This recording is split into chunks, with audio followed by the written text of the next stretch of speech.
Pernahkah Anda berada dalam situasi konflik yang menegangkan, merasa seperti sedang berhadapan dengan tembok, baik itu di tempat kerja, dalam keluarga, atau dalam negosiasi yang sulit? Konflik adalah bagian dari kehidupan. Namun, bagaimana jika kita dapat mengubah konflik ini menjadi peluang untuk berkolaborasi? Chris Voss, mantan negosiator Sandera FBI, menekankan pentingnya empati taktis. Ini bukan sekadar merasakan simpati, tetapi benar-benar memahami emosi dan perspektif pihak lain. Dengan mengakui perasaan mereka, Anda membangun dasar kepercayaan, memudahkan untuk menavigasi melalui perbedaan pendapat. Mendengarkan aktif lebih dari sekadar mendengar kata-kata. Ini tentang sepenuhnya terlibat dengan pembicara. Teknik seperti mirroring, mengulangi kata-kata terakhir yang diucapkan oleh pihak lain, dapat menunjukkan bahwa Anda benar-benar memperhatikan. Misalnya, jika seseorang mengatakan, "Saya frustrasi dengan jadwal proyek," Anda bisa merespons, "Jadwal proyek." Teknik sederhana ini mendorong mereka untuk menjelaskan lebih lanjut, mendorong pemahaman yang lebih dalam. Alih-alih membuat tuntutan atau pernyataan, ajukan pertanyaan terbuka yang membimbing percakapan.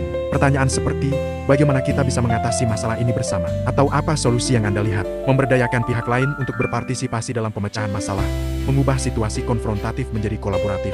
Orang cenderung menolak jika merasa dikendalikan. Dengan memberi mereka pilihan atau melibatkan mereka dalam pengambilan keputusan, Anda memberikan ilusi kontrol yang dapat menghasilkan perilaku yang lebih kooperatif. Misalnya, menanyakan, apakah Anda ingin membahas ini sekarang atau nanti? Memberi mereka rasa memiliki, mengurangi resistensi.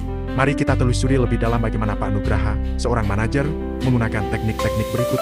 Ketika stafnya Banu mengungkapkan frustrasi atas beban kerja, Pak Nugraha tidak langsung menawarkan solusi atau argumen balasan. Sebaliknya, Pak Nugraha mencerminkan kekhawatiran Banu dengan mengatakan, "Terlalu banyak tugas ya?" Ini mendorong Banu untuk menjelaskan lebih lanjut. Ia mengatakan, "Ya, antara proyek ini dan tanggung jawab lainnya, sulit untuk mengimbanginya." Mengenali emosi yang mendasarinya, Pak Nugraha memberi label pada emosi tersebut, "Kamu agak kewalahan ya?" Pengakuan ini memvalidasi perasaan Banu, membangun kepercayaan.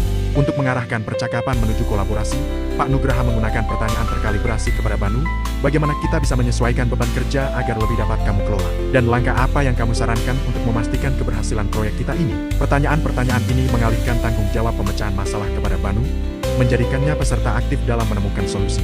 Dengan menggabungkan mendengarkan aktif dengan pertanyaan terkalibrasi, Pak Nugraha mengubah potensi konflik menjadi alat pemecahan masalah kolaboratif yang mengarah pada dinamika tim yang lebih efektif dan kohesif. Mengubah konflik menjadi kolaborasi bukan tentang menang, melainkan tentang memahami. Dengan menerapkan empati taktis, mendengarkan aktif, dan pertanyaan strategis, Anda dapat menavigasi perbedaan pendapat dengan lebih efektif. Ingat, setiap konflik adalah kesempatan untuk membangun hubungan yang lebih kuat. Terima kasih telah menonton. Sampai jumpa pada episode berikutnya. Jangan lupa like, subscribe, dan share jika video ini bermanfaat.